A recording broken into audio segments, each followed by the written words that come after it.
Ang pangit ng panaginip ko kagabi. Nandun daw ako sa sa isang baryo. Ang daming aswang. May nakausap ako. Sabi sa akin, Iber, hindi ka makahalindili. Inakaon na mo itong mga nayaag dili. Ay siyempre, natakot ako. Eh, nag-isip ako kung paano makahalin nga perteng ka aswang. Perteng kayawak na ako asing paano nga na ako makahalin. Ay sing na ako ay. Hindi ako naisip. Sing na ako kagit sa aswang. Makakatakas ako dili. Ako ay mabati. Gigising ako para makatakas lang dito sa lugar nyo. Nabigla yung aswang. Sing sa ako ay.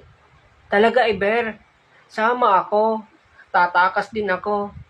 Putang na makatakas kihapon ng yaw. Ba yan?